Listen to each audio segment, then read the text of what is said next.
Nesta aula, o tema é o pensamento crítico na arquitetura e urbanismo. O convidado é o professor da USP, Luiz Recamã, docente da graduação e pós-graduação em arquitetura e pesquisador do projeto Arquitetura e Urbanismo Frente ao Espaço Social no século XXI, coordenador assistente da revista Ara, tem mestrado e doutorado em filosofia. Pesquisador na área da estética da arquitetura, crítica de arquitetura, arquitetura moderna brasileira, habitação social e desenvolvimento urbano. Eu queria primeiro começar agradecendo aos colegas da Unesp, em especial ao professor Adalberto, pelo convite para ajudar a comemorar essa data, né, de 40 anos de fundação da Unesp. Eu fiquei muito lisonjeado.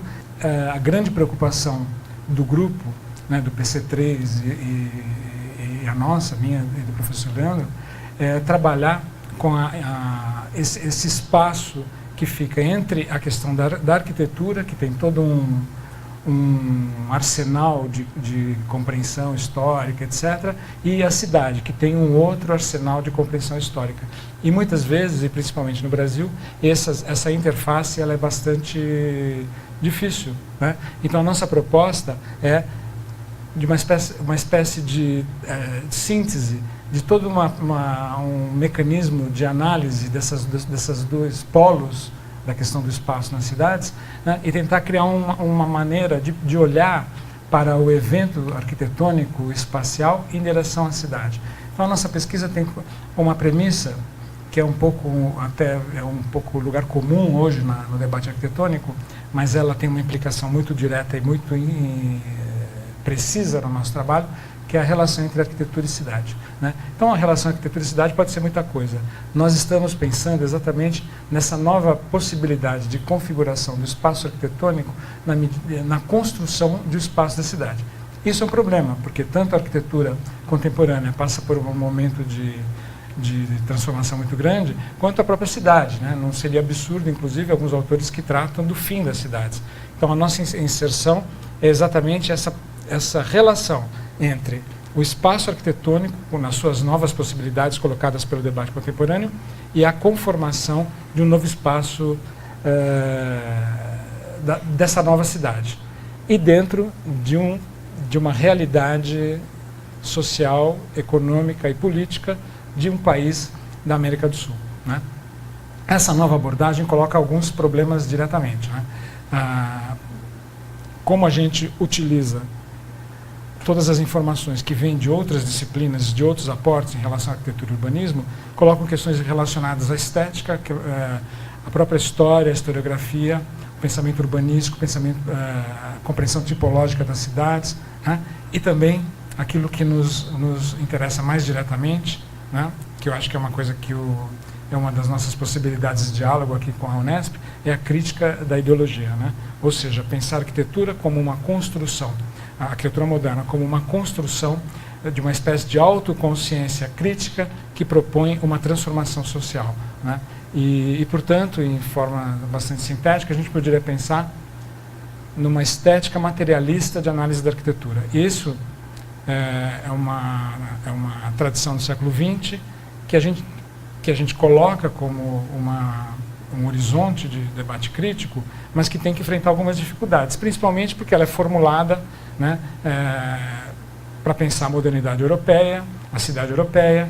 Então, apesar da nossa arquitetura estar vinculada diretamente com essa modernidade, a gente tem que fazer uma série de mudanças em alguns paradigmas para poder pensar essa realidade moderna numa conjuntura específica. E qual é essa conjuntura específica, né? É a conjuntura do desenvolvimentismo e do subdesenvolvimento, né? Que caracteriza o nosso processo social e econômico. Todos esses influxos externos, como diz Antônio Cândido, né? Que chegam no Brasil através da influência da vanguarda, da influência da modernidade em todos os sentidos, né? Da ilustração até o movimento moderno em arquitetura, todos esses aportes têm que ser pensados na nossa condição de modernização tardia, conservadora, que se caracteriza, né, na bibliografia como o desenvolvimentismo, que vai desde o período Vargas até o período militar, e depois uma retomada em períodos recentes, depois hoje de novo uma retração desse impulso desenvolvimentista, e tentar adaptar toda essa discussão para essa realidade, né? Principalmente a questão das cidades e como essa arquitetura, que tem uma tradição muito importante, reconhecida internacionalmente, se relaciona com esse processo de metropolização. Nesse sentido, o que a gente busca, né? A gente busca, dentro dessa perspectiva de análise da relação entre arquitetura e cidade, tentar compreender um padrão espacial arquitetônico e urbano, né? Resultante da implantação da arquitetura moderna no Brasil. Então nós não estamos nem propondo, talvez propondo em negativo, mas não tem uma proposta positiva de um espaço contemporâneo para a arquitetura. Isso é só a gente tenta discutir os fundamentos desse espaço, mas não propô-lo diretamente, né? A construção das cidades brasileiras, ela se deu a partir de um processo que tem pouco a ver com a arquitetura. Porém, esse padrão espacial, nessa pesquisa que a gente constituiu, aproxima essas duas determinações de uma maneira surpreendente e problemática. O que eu quero dizer?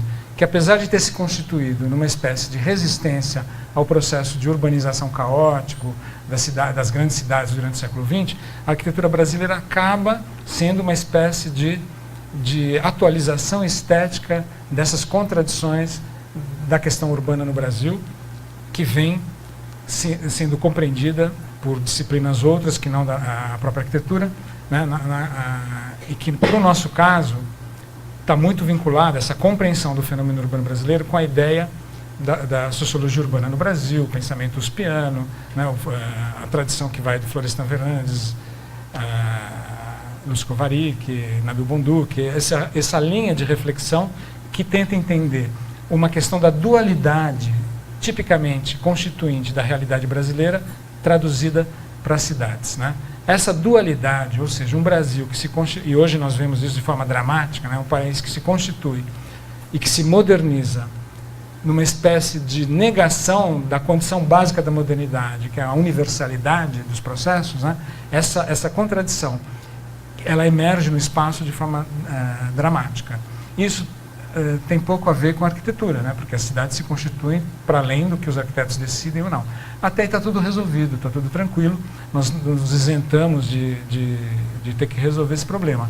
Nosso desenvolvimento urbano foi explosivo durante o século XX, principalmente depois da guerra, e a desigualdade social produz uma cidade dividida, e a arquitetura teria, então, teria tentado criar uma fórmula que superasse essa dualidade territorial e espacial que está diretamente colada numa dualidade da nossa constituição social a partir dessa bibliografia toda. Um aporte importantíssimo, além dessa tradição do pensamento sociológico brasileiro, é a questão da formação, né? Que é vamos dizer, um recorte específico dessa reflexão, que foi pensado primeiramente para a literatura, pelo Antônio Cândido, mas que nós podemos, com muitas licenças, absorver para a questão da arquitetura, né? Antônio Cândido, preocupado com a literatura brasileira, ele vai definir esse conceito de formação. E então, para nós, a formação é exatamente essa interferência do pensamento ilustrado na resolução dos sistemas artísticos e na tentativa desses sistemas artísticos interferirem nesse processo social. Evidentemente que essa fórmula vem da literatura e tem a sua eclode no modernismo dos anos 20 e 30, né, onde os artistas tomam uma dianteira da questão nacional, né, uma espécie de preparação para a unidade nacional que advirá com o Estado Novo, e tentam formular a ideia de um país, de uma nação, e, portanto, de um Estado, e, portanto, de um agente capaz de alavancar um desenvolvimento industrial que seria muito hesitante deixar das suas próprias forças, né? Então, assim como o Estado de 30 é um Estado que, de uma maneira autoritária, reúne energias para promover o salto desenvolvimentista, que vai caracterizar boa parte do século XX no Brasil, a vanguarda brasileira também teria se autoconstituído na preparação desses fundamentos ideológicos, em grande medida, da criação desse Estado. Essa é uma bibliografia bastante utilizada, né? Essa ideia do modernismo e da relação do modernismo com o Estado Novo. O próprio Antônio Cândido retrata isso muito bem em vários textos, mas a grande questão que nos interessa são duas, né? Primeiro, a formação tem a ver com forma, tem a ver com uma espécie de ideação, de concretude artística, de uma possibilidade de superação das condições sociais, né? Então, você forma sistemas artísticos. O Antônio Cândido está pensando no sistema literário, ou seja, desde do século XVIII, do século XIX, o Brasil tem uma espécie, como ele diz, de desejo de formar uma literatura. O que significa formar uma literatura? Significa formar um país. Por quê? Porque no esquema da literatura europeia, né, a literatura ela antecipa, de uma certa maneira, a formação dos Estados nacionais. Isso tem uma organicidade no processo europeu que é impossível de ser verificada aqui. Não é muito maluco pensar num paralelo com a questão urbana, né? As cidades se formam na Europa de uma maneira que é impossível se reproduzir aqui, principalmente porque nós não temos Idade Média. No questão da literatura, nós não temos os nossos heróis medievais, toda a tradição da formação do Estado Nacional. Mas isso transposto para o caso brasileiro é um processo de aceleração mental, né? Nós tivemos que nós não temos uma literatura que cria o nascimento de uma nação. Nós temos uma literatura que ajuda a criar esse sentimento de nação. Vamos dizer, um fermento poderoso de criação dessa ideia de nação. Então, essa formação, ela tem uma participação mental, né?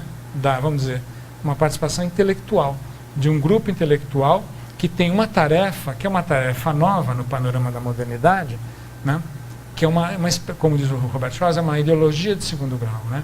Nós nos antecipamos à questão da formação do Estado, criamos o próprio modernismo brasileiro, ele vai criar uma ideia de Brasil que não existia antes, pelo contrário, o Brasil era visto como tinha deficiências estruturais devido à miscigenação. É a partir do modernismo que vai se criar a ideia de unidade e da existência própria de uma expressão nacional que unifica para além das diferenças regionais do período oligárquico. Então, o modernismo ele teria essa função, né? Uma palavra inadequada, mas ele teria tido essa condição histórica de promover uma espécie de identidade nacional que foi necessária para a criação do Estado. Tudo isso é a carroça na frente dos bois, tanto do ponto de vista estético quanto do ponto de vista político, né? Assim como nós não tivemos condições de formar um sistema artístico que elaborasse simbolicamente as questões nacionais, nós não tivemos nem a Revolução Burguesa, nem a República a proclamação da República no sentido tradicional, ou seja, a nossa própria história de nação, do ponto de vista político e do Estado, ela também é uma história que vai em antecipações e retrocessos e tal, e não segue de nenhuma maneira a fórmula clássica que isso se desenvolve na Europa. Então, o Estado Novo é uma espécie de aceleração da consciência histórica devido à necessidade de implementar a industrialização no Brasil para além das próprias condições que isso seria permitido. Não é um caso específico do Brasil, essa modernização retardatária e conservadora também se aplica à Alemanha, no mesmo sentido, né? Tanto que a importância da vanguarda na Alemanha ela é definitiva. Só que nós tivemos que dar um duplo salto nessa atividade puramente ideológica. Isso caracteriza a arquitetura moderna brasileira no seu período formativo, né? Que período formativo é esse? É aquele que vai de 36 a Brasília, basicamente, né? E essa arquitetura, ela promoveu uma operação quase que inédita no século XX, né? Tamanha a sua influência, intensidade e produção, né? É invejável a quantidade de modernidade arquitetônica que o Brasil produziu. Para que tenha dado tão certo, não se trata apenas de uma qualidade intrínseca, porque tem muitas coisas que tiveram qualidade e nem por isso elas tiveram tanta eficiência, né? Então, algo tem que ser buscado na formulação dessa arquitetura que tenha a ver com essa afinação direta com o processo social, né? E assim como eu falei que o Antônio Cândido, ele disse que a literatura, estou citando de cabeça, não sei se é exatamente isso, mas ele diz que é o desejo dos brasileiros em ter uma literatura. A literatura resulta disso, do nosso desejo de ter uma literatura. Ela não é intrínseca ao nosso processo social. Nós, de uma certa maneira, nos adiantamos a isso. Eu poderia, simplificar, de forma simplificada e um pouco irônica, dizer que a arquitetura brasileira corresponde ao desejo do Estado brasileiro em ter uma arquitetura. Né? Ela não tem nenhuma pregnância no processo arquitetônico tradicional, né? Ela, pelo contrário, ela é vista como uma ruptura, ainda que polêmica essa ruptura, mas do ponto de vista ideológico, ela se coloca como uma ruptura dentro do processo da nossa arquitetura anterior, né? E essa ruptura, ela está vinculada diretamente ao mecenato do Estado. Ora, por que o Estado... Que o Estado tem interesse em modernização da imagem dos nossos... Da nossa infraestrutura burocrática, é uma coisa compreensível, né? Mas que ele tenha visto nessa necessidade de modernização dos edifícios administrativos, que ele tenha visto nisso um potencial que nem os próprios arquitetos puderam antecipar, esse é um mistério, que só vai ser plenamente compreendido quando nós analisarmos o próprio fenômeno de Brasília, né? Que de contradição em contradição nós chegamos ao clímax da formulação de toda uma cidade a partir de um pressuposto arquitetônico. Essa história, de alguma maneira, ela é vista com outras perspectivas, mas é muito conhecida, então não se trata aqui de reproduzi-la. Porém, o que eu queria ressaltar é que a nossa pesquisa vai no sentido de tentar entender o padrão espacial dessa arquitetura que justifique tamanho, como essa arquitetura soluciona essa equação dual de centralidade estatal, né, dentro de um processo que é a construção do território geral. Né? É uma contradição que ela vai ter que resolver. Ela vai resolver isso como? Na forma, né, no seu padrão espacial. Como isso tende a se sacralizar? Isso é um processo de reificação básico da arquitetura moderna que tende ao objeto arquitetônico. Né? Nós sabemos que o Tafuri mostrou isso com brilhantismo, como a revolução moderna na arquitetura é uma revolução que faz a migração do objeto para o processo de produção. Né? Para o processo, a arquitetura passa a ser um processo, uma célula de montagem, um fordismo da criação do novo espaço da sociedade industrial. Essa condição necessária da arquitetura moderna não pôde ser diretamente aplicada no Brasil.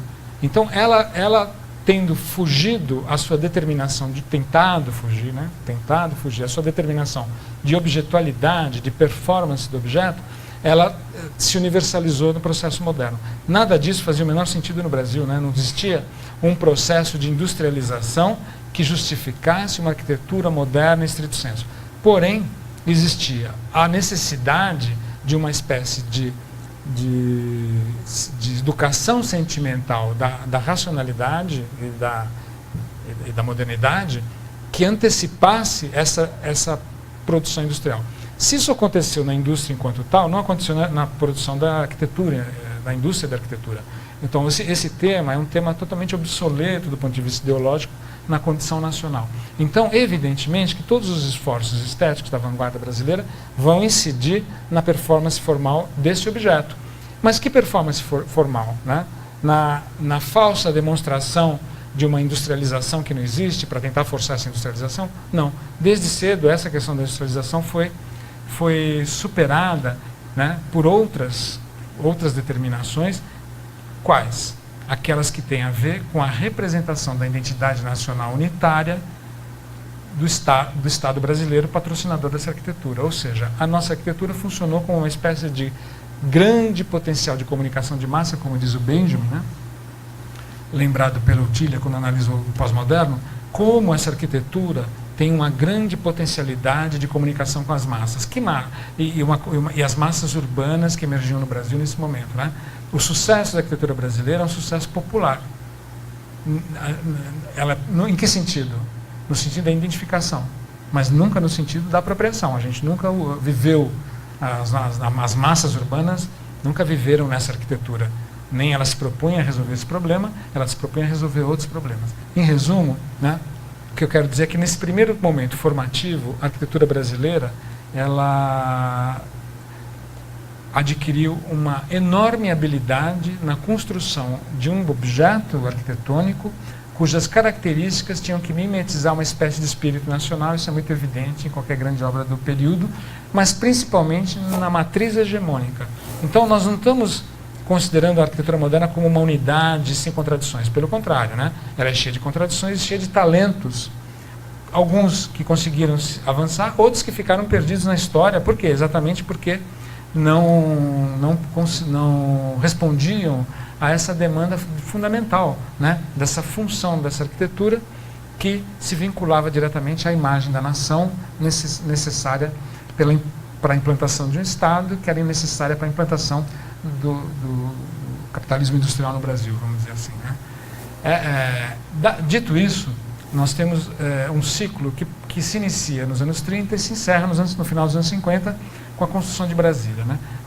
Como esse objeto consegue crescer, né? Sem virar cidade, né? Como esse objeto consegue crescer sem virar cidade. Então, são várias estratégias muito sofisticadas do ponto de vista da forma que passam pelo Ministério da Educação, principalmente centradas na figura do Niemeyer, que vão construindo uma espécie de conjunto arquitetônico autossuficiente que pode se expandir até um limite, como o pavilhão da Bienal. Ele tem um limite para se expandir, mas ele nunca consegue ter um salto qualitativo, espacialmente falando, né? Ele encontra o limite do parque, aí para, não é isso? E aí como resolver isso nessa contradição de um país que se moderniza e se torna uma grande metrópole? Resolver isso com do ponto de vista estético e formal que me interessa. Não estou pensando nas outras questões que envolvem esse tema tão importante, mas do ponto de vista estético, da forma, como eu resolvo esse engrandecimento sem uma qualidade da generalidade da cidade, né? Isso é Brasília, né? Essa é Brasília com seus palácios, as suas asas, né? Ela não se constitui como uma dinâmica urbana e nem como uma cidade, vamos dizer, uma cidade racional plena, né? Ela é uma cidade moderna, viarista, tal, mas ela é uma cidade em que tudo parece estar em função dessa representação dos palácios, dessas grandes imagens, né, que são os cartões postais de Brasília. Essa relação tem um limite muito claro, né, que é, a partir da Segunda Guerra, a explosão da nossa capacidade produtiva e das nossas cidades, e da incapacidade, do ponto de vista tanto do pensamento quanto das políticas e da gestão da cidade, de criar uma cidade, né? A cidade ia crescendo, São Paulo não pode parar, não sei quantas casas por hora nos anos 50, é uma cidade que se constrói sem nenhuma determinação espiritual, vamos chamar assim, sem nenhuma determinação ilustrada, sem nenhuma determinação disciplinar, para reduzir bastante, da arquitetura e do próprio urbanismo. Claro, existem estudos de urbanismo, existe uma arquitetura importantíssima, mas nada disso consegue arranhar um processo que reproduz o processo social de forma dramática e de forma, vamos dizer, violenta. Então, essa arquitetura mostra limites claros, né? E o nosso interesse, agora voltando para o tema específico da apresentação que eu vi lá no Artigas, essa arquitetura, ela a partir de 54, o eixo ideológico muda, né? Não só pelo processo político, etc., mas pelo processo econômico, né? São Paulo, a grande São Paulo, vira o centro econômico do país, né? Do ponto de vista simbólico, a representação do Brasil muda, a pujança, a economia, etc., etc., e a cidade, né? A cidade de São Paulo, ela não se presta a nenhum tipo de estratégia espacial típica do modelo anterior, ou seja, objeto, paisagem e distância contemplativa. Em nenhum lugar em São Paulo isso é possível, e as tentativas que o Niemeyer fez de reproduzir São Paulo são reconhecidamente, para a sorte nossa, um fracasso, né? Como o Copan, não como apropriação, que é incrível, a grande estrutura do Copan no centro da cidade, mas do ponto de vista da estratégia. Essa falência é dita claramente pelo próprio Niemeyer, que diz, não, o Copan não tem sentido, porque o Copan é para ser visto, e, no entanto, aqueles edifícios do lado, a rua estreita, não permitem que a gente entenda a beleza do Copan. Então, ele nem reconhecia esse projeto como dele, e provavelmente, acho que recentemente, foi eleito o edifício símbolo da cidade de São Paulo, né? Então, esse paradoxo constituinte desse modelo que a gente herda e que tem que ser reelaborado esteticamente, que tem que ser reelaborado espacialmente e arquitetonicamente. E isso quem vai fazer é o Vila Nova Artigas, né? Se eu tivesse que resumir a importância do Vila Nova Artigas, né, dando-lhe um status na história da arquitetura brasileira, correspondente ao do Oscar Niemeyer, é a criação de um paradigma espacial para a arquitetura moderna brasileira na metrópole, né? O Oscar Niemeyer fez isso para os edifícios da infraestrutura estatal, ou a ela relacionados, né? Pampulha não é infraestrutura estatal, mas está diretamente relacionado com as estratégias do Estado para ocupação do território, a ocupação dual do território. Então, o Artigas, com toda a sua formação, que vocês já conhecem, que a historiografia já discutiu bastante, ele é um arquiteto que trabalha no processo de produção do espaço da cidade, né? Ele não se poderia colocar na posição do Niemeyer de trabalhar com a esplanada esvaziada para surgimento de um grande objeto. Ele é um arquiteto que se insere na produção do espaço da metrópole, e nesse processo ele vai encontrando contradições. Nós fomos parar na obra do Vila Nova Artigas, não era pelo centenário, foi uma coincidência de efeméride, mas porque nós começamos a analisar a arquitetura contemporânea. Nós nos deparamos com uma edição internacional da Arquitetura Viva, que destacava alguns projetos brasileiros da América Latina e alguns brasileiros, e era uma coisa assim muito terrível, né? No ápice de Medellín, de Bogotá, com aqueles projetos relativos à cidade, a nossa produção era a mais diretamente avessa a qualquer tipo de urbanidade, casas isoladas, edifícios isolados, isso nos anos 2000. Né? Então nós começamos a discutir isso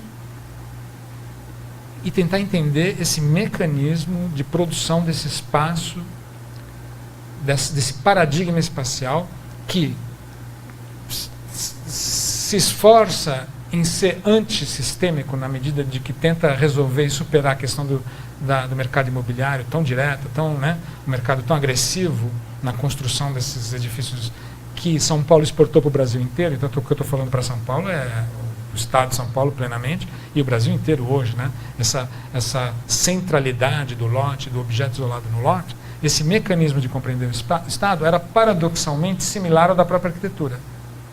Aí nós falamos, mas onde isso acontece, né? A referência manifesta dessa geração é a obra do Paulo Mendes e a obra do Vila Nova Artigas, né? Então nós começamos, e não somos historiadores, não fazemos história da arquitetura, nossa preocupação é esse tipo de análise estética materialista da obra arquitetônica, nesse pressuposto da relação com a cidade. Então nós começamos a tentar retroceder e chegar aonde isso foi formulado. E não existe dúvida para nós que essa formulação, ou seja, a atualização de um padrão espacial pensado para uma outra conjuntura, atualizado na metrópole, foi realizada pelo Vila Nova Artigas. Aonde, né?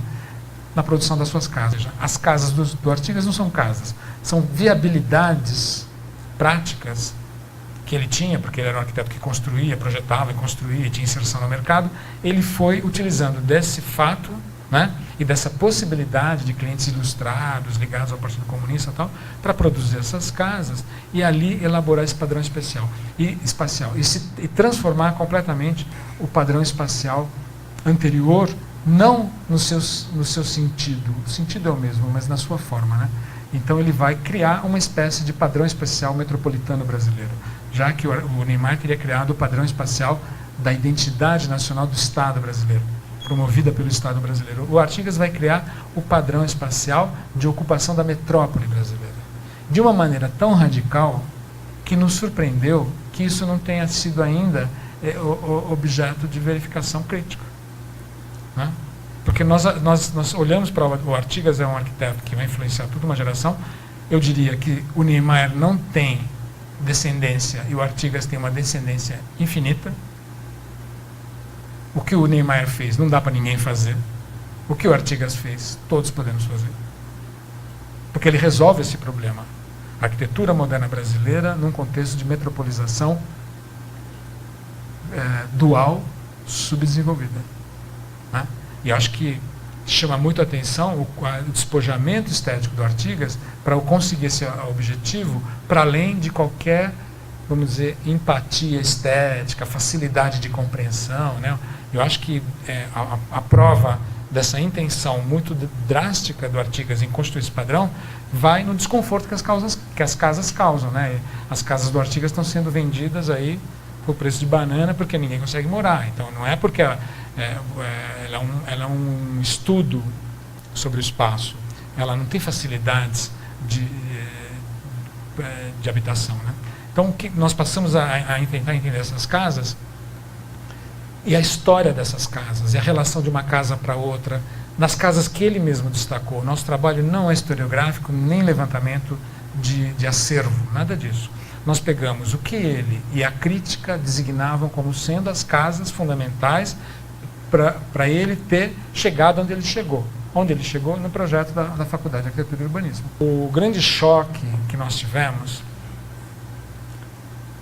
foi, quando a gente estava escrevendo o livro, foi ter encontrado num blog da filha do proprietário da casa uma imagem, Residência Quisasp, muito conhecida e hoje ainda mantida, dentro de muros e num bairro totalmente ocupado. E nós encontramos essa foto no blog da filha do médico, que é alguém, ela é filha de um médico importante, que trabalhou com saúde pública, e é filha de uma artista, Alice Bril, que é uma fotógrafa importante, que tem acervo no MASP e tal. E ela nasceu nessa casa, ela publicou no blog, aí nós entramos em contato, e ela foi, apesar de não sermos historiadores, demos sorte, ela foi mexer nos arquivos da mãe, porque ela não tinha o original, era uma foto de baixa qualidade, e ela acabou encontrando, perdido nos negativos da mãe, as fotos da casa na época da construção, o que nos deixou assim muito... É uma foto que causa um grande impacto espacial, né? Se você imaginar isso nos anos 50, quem conhece São Paulo, ali você está vendo a igreja da Nossa Senhora de Fátima, um casamento de bacana, ali em cima na Dr. Arnaldo, na Afonso Bovero. Ali embaixo, naquele vale, a Avenida Sumaré. É no centro da cidade, né? E olha a paisagem que a casa se insere. E como o Artigas não estava construindo para essa paisagem, estava construindo uma unidade habitacional dentro de um lote urbano com uma autossuficiência muito determinante, né? Só que não dá para explicar tudo, são questões formais que têm que ser resolvidas. Por exemplo,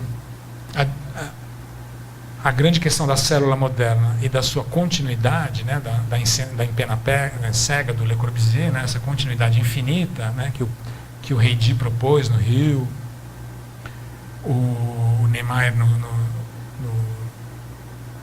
Copan, mas o Le Corbusier fez no Rio de Janeiro 6 quilômetros de edifício. Ela tem que ser interrompida. Então essa casa tem vamos dizer, tem um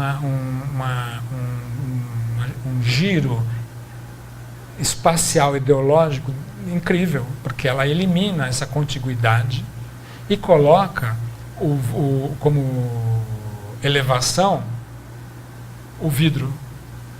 Ou seja, se essa casa tivesse que crescer do ponto de vista pela exigência formal da modernidade, ela é uma aporia formal.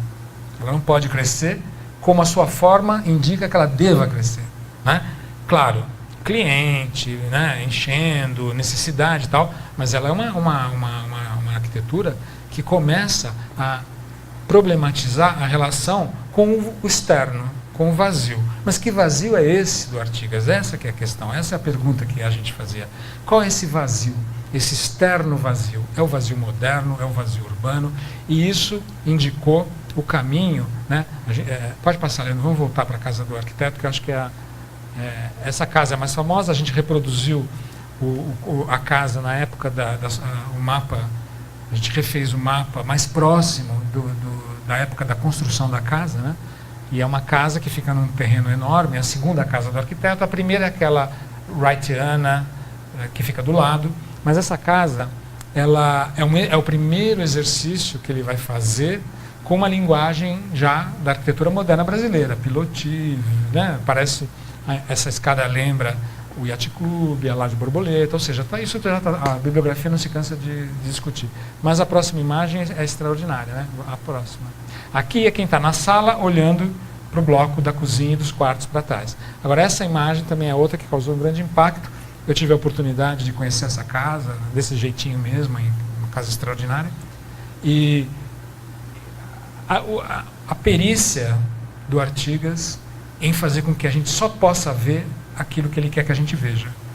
Se você pensar uma casa num jardim daqueles, que quase uma chácara hoje em São Paulo, né, no Campo Belo, que não tem nenhuma janela virada para o jardim, aí eu vou falar, não, mas ele não quer. É claro, eu não estou cobrando janela para o jardim, de jeito nenhum. Mas eu estou querendo mostrar a clareza de intenção do arquiteto, na medida em que tudo que você vê é olhar em direção às árvores para cima, que depois vão se radicalizar na neutralidade do domus da FAO, que não tem nem árvore, é pura luz, né? Ou seja, o espaço mais abstrato e mais, vamos dizer, uma palavra inadequada, mas possível, metafísico, né? Uma luz e o céu, né? E a grande abertura se dá para um igual, projetado pelo arquiteto. Ele não tem nenhuma ilusão do Niemeyer de que isso vai ser visto de longe, de que isso vai ser entendido como exterioridade. É uma interioridade, não ainda absoluta nesse momento, mas nas próximas casas absoluta, mas ele já indica que esse outro que eu vejo, ou seja, a cidade que eu componho, ela tem que ser resolvida dentro do lote e com um igual. Aí ele passa por uma série de casas em que isso vai ser elaborado, casas muito singelas, mas muito radicais do ponto de vista do espaço. A gente analisou algumas delas, mas a bibliografia marca. Só estou mostrando rapidamente a próxima. Ali da sala, né, eu tenho o ateliê do arquiteto e eu tenho o pilotis. É como se eu tivesse um outro edifício. Mas essa construção de um conjunto que é neymariana é unificada pela laje. O Niemeyer explicou como fazia isso no pavilhão de Nova York, né? Só que o Niemeyer explicou isso com o olhar de quem vê de fora um pavilhão. O Artigas está traduzindo esse esquema da dualidade espacial unificada arquitetonicamente, ele está traduzindo esse esquema para uma interioridade radical. Essa é a casa paradigmática, que nós temos a sorte de ter sido praticamente restaurada, né, pelo Ângelo Bucci, né, é considerada a casa, eu vou falar rapidamente agora, essa casa conhecida, ela tem como marco principal a ideia de uma fachada fechada, que depois vai caracterizar toda a obra dele. Mas nessa fachada está impresso alguma coisa, que são as madeiras das casas do Paraná, isso a bibliografia também não se cansa de averiguar. Então, o que nós temos aí é uma junção estética de pulsões da urbanidade que são, primeiro, a retração do objeto dentro do lote e, segundo, uma espécie de comunicação. E essa comunicação não são volumes sábios sobre a luz, já são comunicação que vai começar a impregnar a própria forma, né? E aí a gente tem esse primeiro resquício dessa fachada, no sentido, né, tradicional, ou seja, uma antena cega que comunica alguma coisa, uma espécie de outdoor, né, do registro da infância, dentro da discussão do Partido Comunista, do realismo socialista, tal, que depois o Niemeyer vai abandonar. Rapidamente, toda a energia do arquiteto passa para o interior, né? Toda a energia da dinâmica que impressionou Artigas até hoje é como toda a complexidade do espaço vai se dar a partir do usuário dentro das casas. Então, tudo que seria a variedade, a multiplicidade, etc., vai acabar sendo uma experiência que eu não diria estética individual, mas uma espécie de experiência estética familiar. É por aí que o Artigas encaminha, né, para uma família, uma espécie de família emancipada, né, de uma grande sociabilidade interna. A reforma é impecável, a gente acho que não pode visitar, mas dá vontade. A Casa dos Triângulos, né, para a gente, também a reprodução do bairro, né, essa imagem não indica exatamente o que acontece. Nós estamos já, em relação à rua, no andar superior. Esse que parece o térreo, o pilotis da casa, ele já é um patamar superior, porque você entra da rua, você não tem acesso a isso. O que você vê da rua, pode passar, o que você vê da rua, essa imagem importante, você vê da rua aquele outdoor, né? E para nós foi uma questão muito interessante, porque ele vai recorrer a um painel concreto, né? Um painel do Rebolo, acho que é do Rebolo, é um painel que as artes plásticas em São Paulo estavam produzindo nesse momento. E fora o debate dele contra a abstração, na Bienal, tal, que é um outro capítulo interessante, ou seja, ele supostamente abominaria esse tipo de arte abstrata, imperialista e americana, mas nessa casa ele convida o Rebolo para fazer esse painel. O que interessa nesse painel? A modulação, a ideia da fachada, da comunicação. O que ele quer comunicar? Uma espécie de racionalidade geométrica que não reproduz a racionalidade geométrica da própria construção. E na imagem da lateral, o painel é totalmente impresso na casa, sem grandes compromissos com a própria modulação da casa, que é uma técnica tradicional. A casa não tem uma grande, né? Ela é uma técnica tradicional. Ela tem esse pilotis e essa projeção dramática, porque é uma casa pequena. Outro dia eu me perdi, eu vi as duas casas ao mesmo tempo. Eu nunca tinha visto, né? Eu vi as duas casas ao mesmo tempo.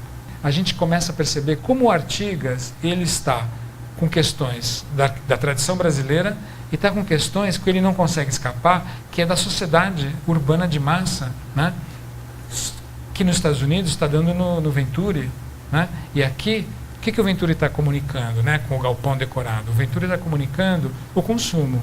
O que ele está comunicando aqui, o Artigas, né? O que ele pretende comunicar? Tem várias respostas, mas não é o consumo, evidentemente. É uma espécie de racionalidade, de estética sem conteúdos específicos, não é isso? Bem moderno nesse aspecto, mas ao mesmo tempo bastante atual na medida em que é uma superfície, não é uma racionalidade pura do objeto. Eu não posso fazer uma leitura racional desse objeto. Pode passar. Eu só estou mostrando um pouco e a dinâmica interna, incrível, a dificuldade que a gente tinha de reproduzir, porque a gente redesenhou todas as casas. A dificuldade que a gente tinha para reproduzir isso era imensa, porque muitas casas você não tem acesso. Mas onde desce a escada, essa rampa? Porque são espaços pequenos, mas com uma dinâmica interna muito grande. Pode passar. E a casa final, a casa mais paradigmática de todas, que levou a muitas interpretações, que é a Casa Bittencourt, né? A espacialidade interna de rampas, a separação dos volumes, aí, né, a gente tem, vamos dizer, chega a uma espécie de modelo. Antes eram ensaios, agora tem uma espécie de modelo, que é aquilo que eu falei. E qual é o limite da generalização desse modelo?